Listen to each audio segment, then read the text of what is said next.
In this video, I'm going to walk you through the process of using a Book Creator pre-created template to create a vocabulary audio-visual support for multilingual learners. We're going to start in my library in Book Creator. I'm going to go up to create a new book and I'm going to choose landscape.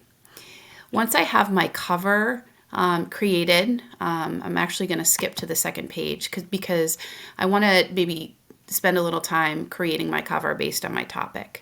I'm going to go to the plus sign here and I'm going to choose media and go directly to templates.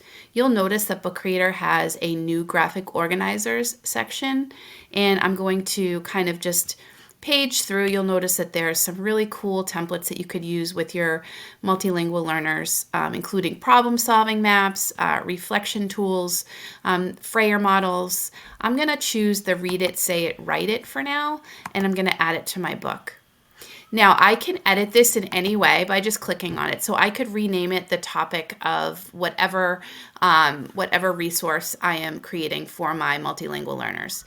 So I'm going to start off by just clicking on the read it, because I'm going to, in that spot, I'm going to put my vocabulary word that I want my multilingual learner to actually read.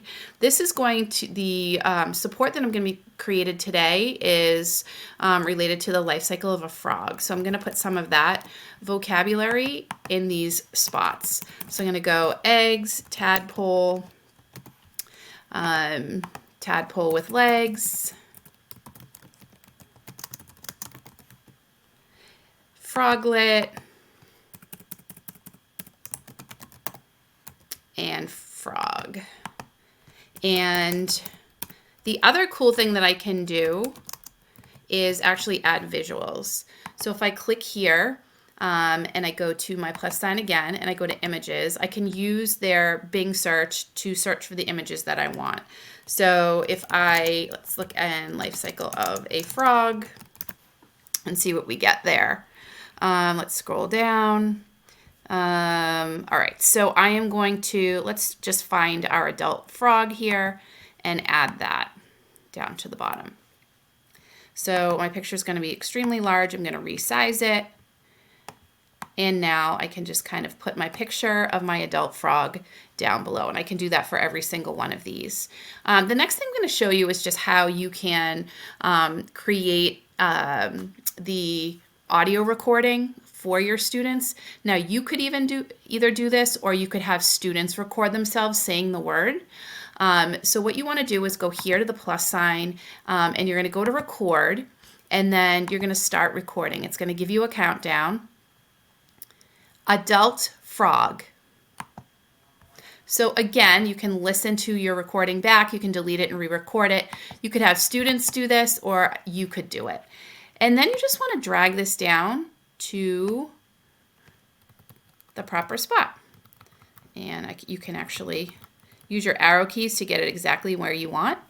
And then when your multilingual learner goes to interact with the book, they're going to be able to type in or write in. They could use their pen tool by clicking here.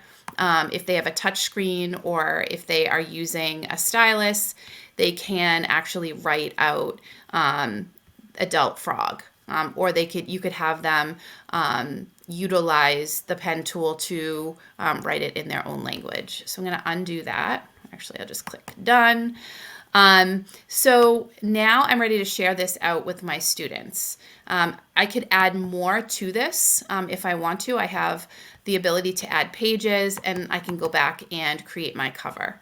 So I'm going to go back to my books, and then I can click the share button, and I can assign this book to anyone in my class. Now remember, when you're using Book Creator, your students will join your class with a code. And it's similar to like a Google Classroom. When you're in your library, you click the Add People button and you're able to generate a code or a link to invite your students to your class. Once your students are in your class, you can click to assign the book, and they can interact with the book. They can add their own pages. They can edit your pages. They can add or complete your visual that you've created for them.